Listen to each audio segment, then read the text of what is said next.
Day I turned 18.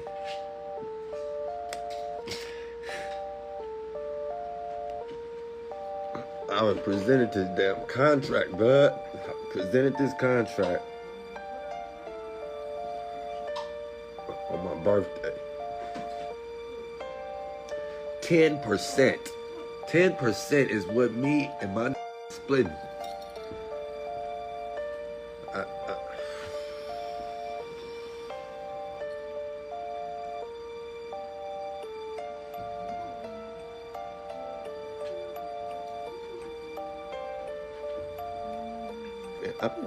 I've been maintaining for sure, you know what I'm saying? I got the ism.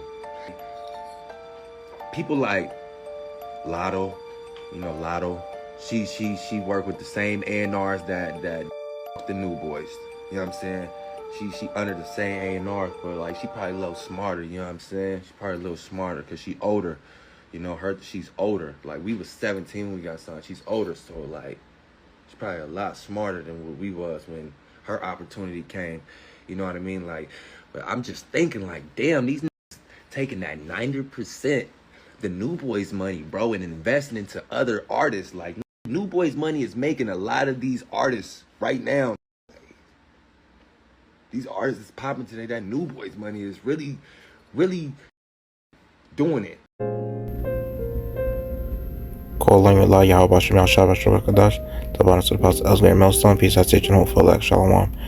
And I made titles lesson Benji and newboyz regret signing bad contract. So as you can see, in the video shows, Benji, this is like one of the guys from newboyz, him and Dominic Legacy Thomas. Him, that's the other light-skinned guy that, was also featured in the song, You're a Jerk. They were a rap duo group, him and Benji. And what they did was they, between the years of like 2010 and 2013 or so, while they were active, they were pretty much, involved in a lot of hit songs. They were pretty much like the wave in hip hop, because it's like they were the reasons why a lot of people started rocking the skinny jeans at the time, and their song was very influential, and it started making a lot of, notice on social media. And if I'm not mistaken, it first started off on MySpace, from what they were saying, and then it started spreading to YouTube, and then it started just flourishing eventually all throughout the internet. It's one of the things that where people get light to it, like saying you're a jerk, and they start like jumping backwards, like where they got one foot going forward and the other foot going backward, and they repeat the same process, and then they kind of get a little low with it too at that, and lean back a little, so they were pretty much like one of the biggest waves setters in the hip hop at that time. And they even did features with Ray J, Chris Brown, and Tyga, and probably another few artists that they've collaborated with. But one thing about this guy Benji is that even on the Vlad TV, he was pretty much crying about like certain things. Who knows what he went through in his active years, working with his other co-artists within the group, named Dominic Thomas. In other words, go by Legacy, or he goes by Dom Dolo. So yeah, who knows what they've had to endure, being in that music industry at that time. Because at that time, it's like when people make music and things of that nature, you didn't really know like the wickedness that they had to be involved in, to be that famous or so. You didn't really hear about it as much, around that times, because a lot of the wickedness, they pretty much kind of had to hide it. They couldn't really show it out in public. Now they're just showing it out in the open, and there's just a lot of people speaking about it and shit. But back in those times, it wasn't really much you could hear from about it. And I just wanted to bring out a few scriptures, regarding this man, him signing that bad contract. And usually a traditional record label deal will be like where you make let's say 20%, and that's a traditional deal, and then the label, which is the record company, they make like about 80% out of your royalties. So basically they front you a certain amount of money, they give you that advancement, that loan basically for that contract. The contract might be maybe a few years to maybe a couple years or so. And then what happens is, with that contract, you have that amount of time to pay back. You have a certain amount of time to pay back what you owe. And then at the same time, they got you doing so much work, for the record label company. They're making money out of your endorsements. They're making money out of like everything outside of your music too. So just for you to pay back the loan that they gave you. And a lot of times these rappers, they can't get out of that debt that they owe the first record label that fronted them a certain amount of money. And what they end up doing is that they end up starting to buy stupidity with that money, which is like they end up starting to buy all type of nice jewelries, nice designer clothing and things of that nature. And they basically start spending it like they're rich and wealthy. And a lot of times they sign the contract, and usually the younger they get them is the better, because of course you have young people that want to flex, a lot of times, and that's in Jake's spirit usually, to flex. But when it's coming to our people, they're not really as smart, because the thing is that you see money, you hear a lot of money, but then it's like you're not gonna know how to pay it off in the end. And that's the issue with a lot of these artists.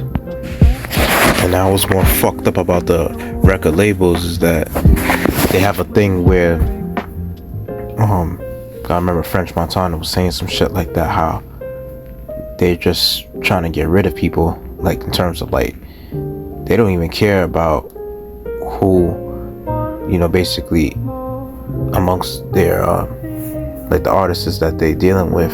They don't even care how long they live, because it's like they like attracting the artists that comes from the hood and all that shit, that's into that gang culture, bringing that beef amongst the other artists as well. They pretty much like that shit, and that's why with the drill music, that's another reason why they like pushing it in the and with the record labels, because it's like now with that music, you start pushing that negative wicked vibration, and end up Jake end up getting like influenced to do some crimes, towards other communities and things of that nature.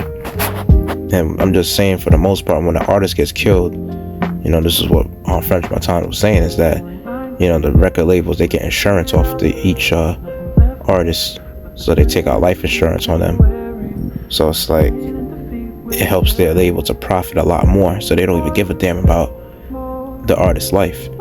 And then for the most part, at top of them getting that money from the artist, from the life insurance, they also got AI to replace your voice too and all that shit. So who knows if that's part of the contract that you sign, that because technically you're a slave to them, And of course a lot of Jake's gonna sign it without having a lawyer present, because Jake don't know any better, And Jake figured that, this is a way to get me out the hood, finally make some moves with my life, because it gives you a lot of exposure. It gives you the illusion that you're wealthy amongst the eyes of many, because they see that you're getting noticed and mentioned a lot, you're getting major exposure. That's all good, but the stress that comes with it, and then it's like the potential dangers that come down the line too, for being in that industry, it's like it's not worth it. you know. And a lot of people, they realize that later on, deep down in the end. And this guy from Benjay from newboyz, it's like, shit, you know, he crying and shit like that. He seemed like he probably witnessed some fucked up shit in that industry that he probably wished that he could say, but he probably don't want to say much. I mean, he's still doing music in a way, but it's just like he wasn't as much as he in his prime as he was back then. You know, him and you know, Legacy, the other guy that he was working with.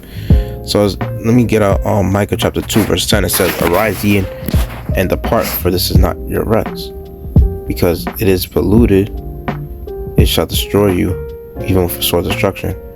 So yeah, that's the reason why you have to depart from the land of your captivity mentally, because, you know, this place, you know, make it seem like, you know, you could potentially achieve that American dream and all that bullshit, and it's like, you know, this is just all an illusion. And that's why you find people that, you know, they act a certain type of way, like they were supposed to get such and such, things were supposed to go their way, but it didn't. So that's why they, you know, pretty much act funny in a way, because they had their hopes too high up in this damn place, and it ended up disappointing them. And that's why, you know, you gotta basically keep your eyes on the spiritual blessings and spiritual rewards, you know. And the way you do that is by coming to the truth, serving the Lord, because that's your best bet.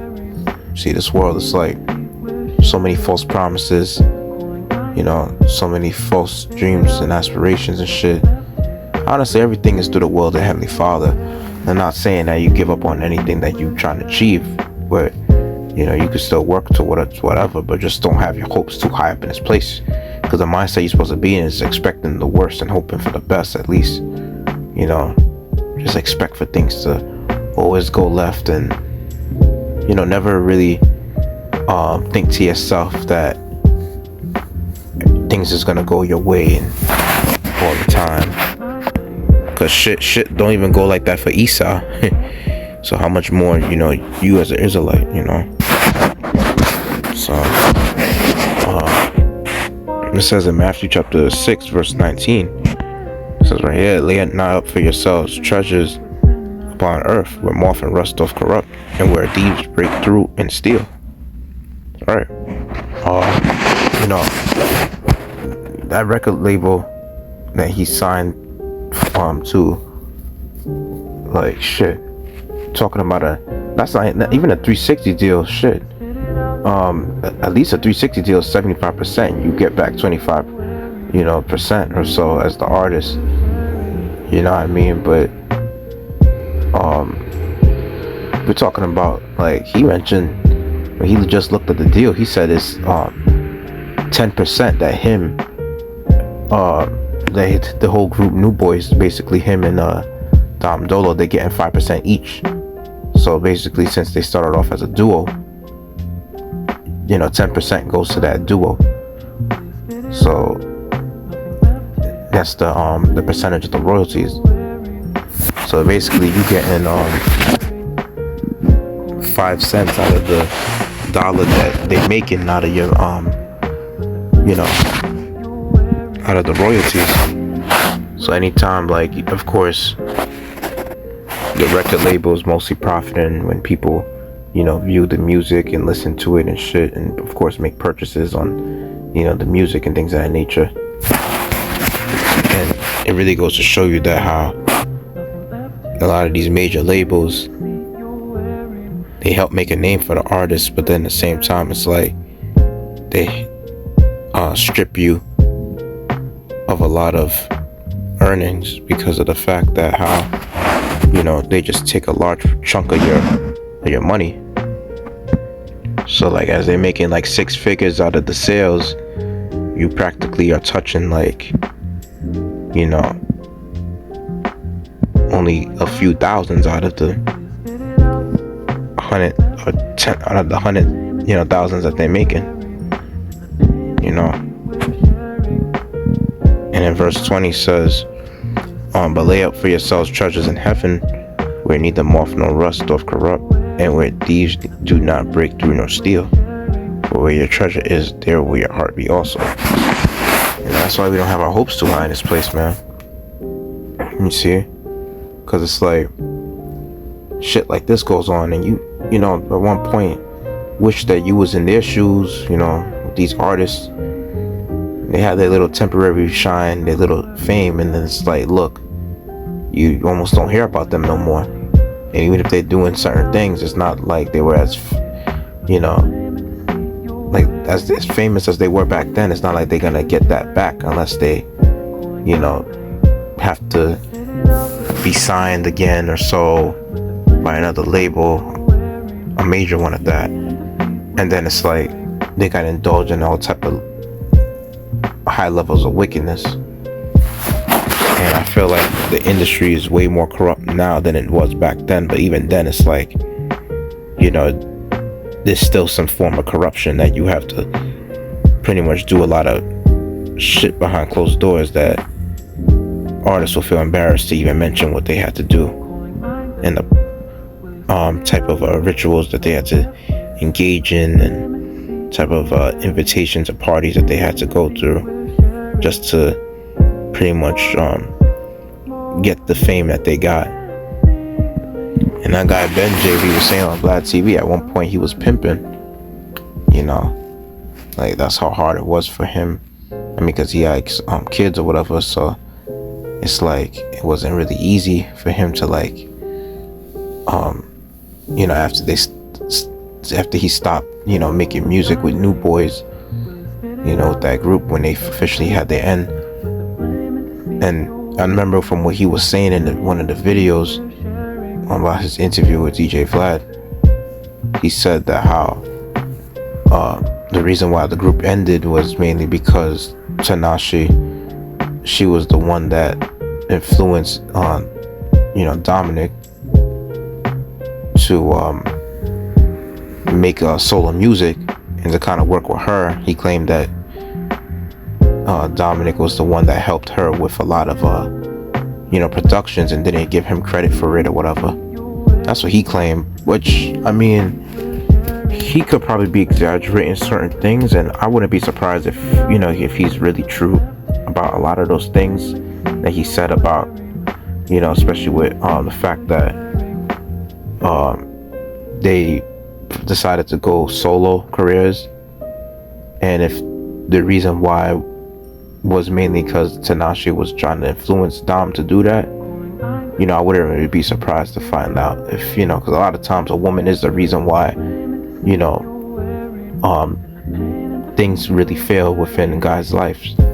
You know, it's mainly because a woman, in a sense, you know, getting with the wrong type of woman, and, you know, taking advice from a woman like that, you know, doesn't really get you anywhere that you will want to be. I'm not even gonna lie, I'm just trying to say, like, in a way, on that music that they used to make at one point, like, yeah, you know,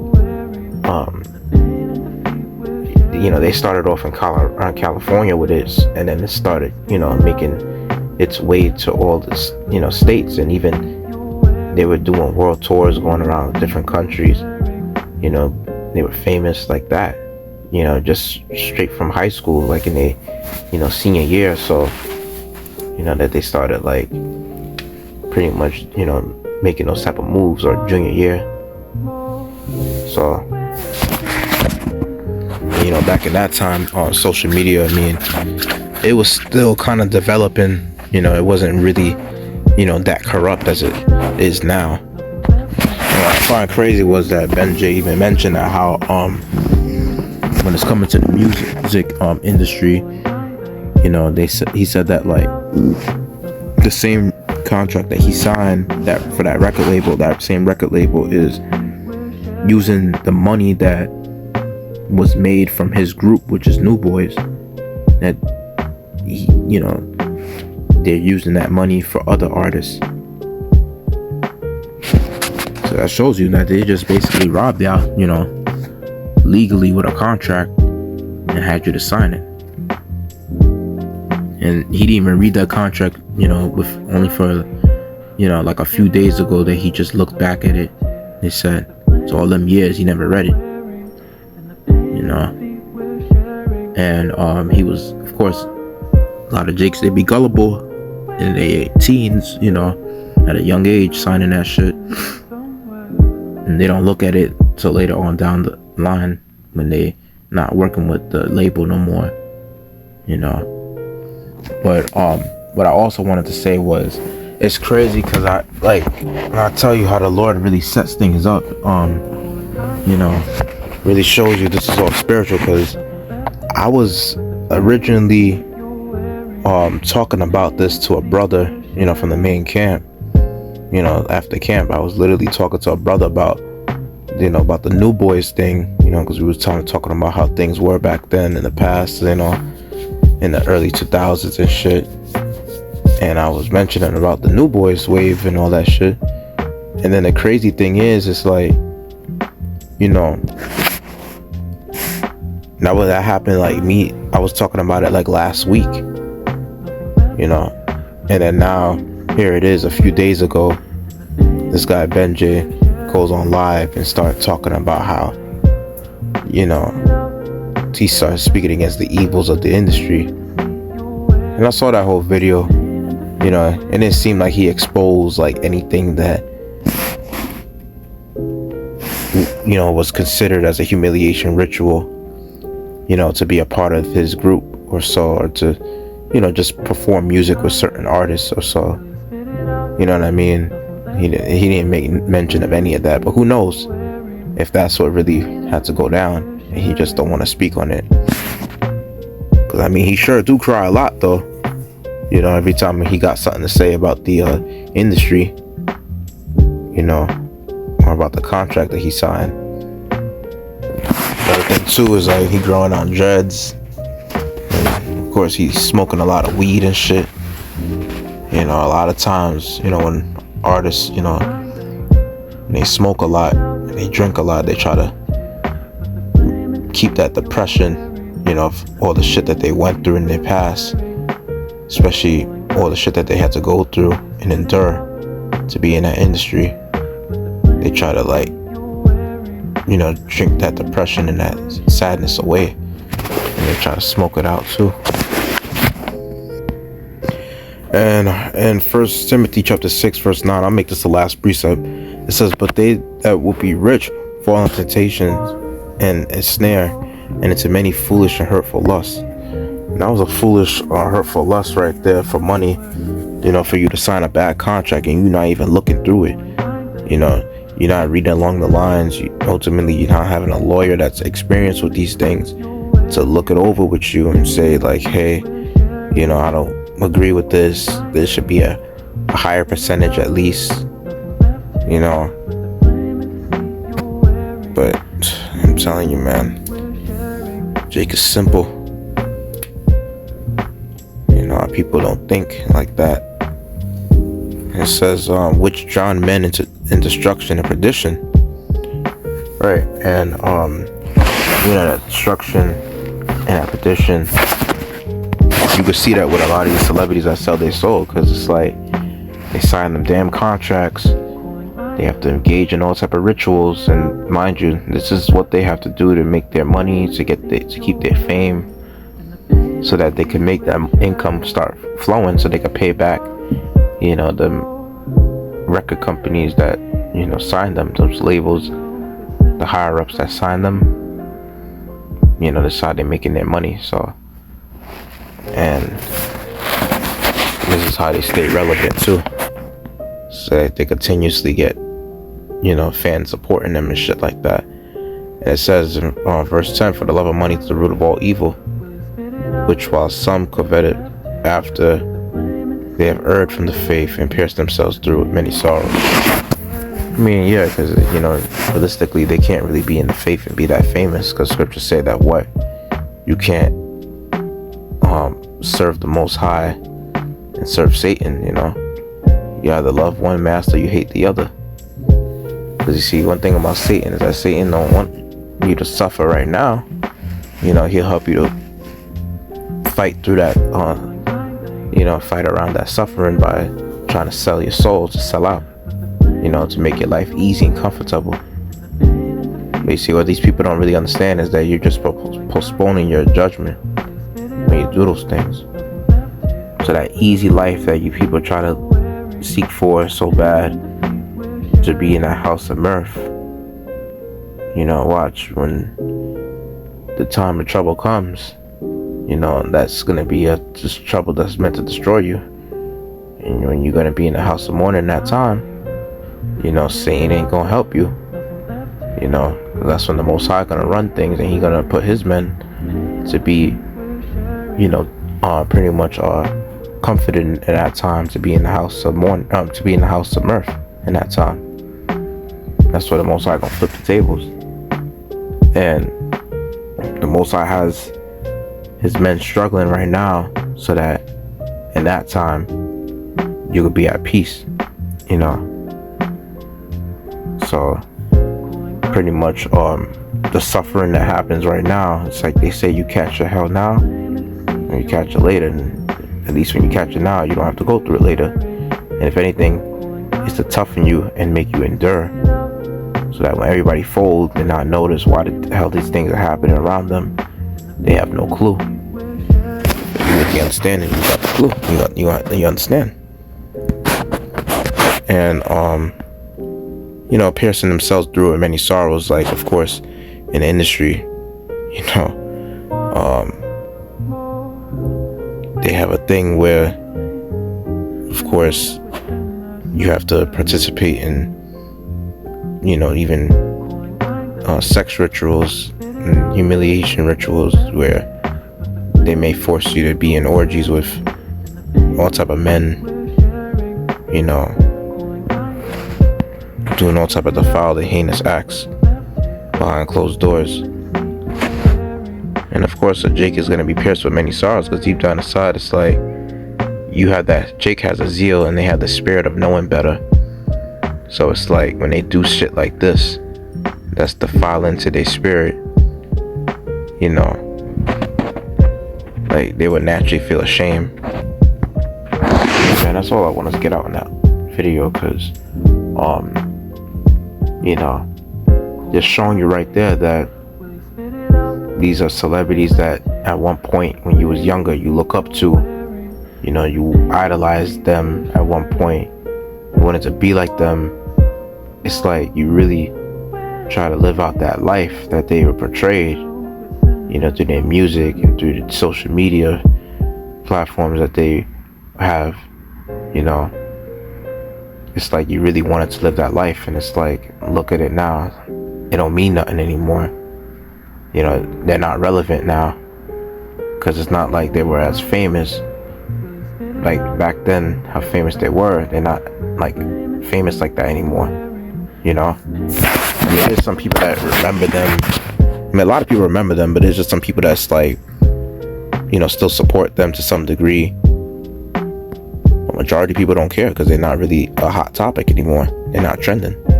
That's why in the kingdom of heaven, it's like, you see, when you serve the Heavenly Father on this side and your works endure with you in the end, it's like you're going to be an eternal celebrity in the kingdom. And that's the type of fame that, brothers that's pushing this word and is looking for, to be the elect. Because once you're the elect, it's like that fame is going to live with you for all eternity. You feel me? And your light is never going to be put out. Yeah, that's it on that. Like I say, calling Allah, Yahweh Shem Yasharahla, the honest apostle, Elsgate Mills, peace, I teach it all for lecture 1.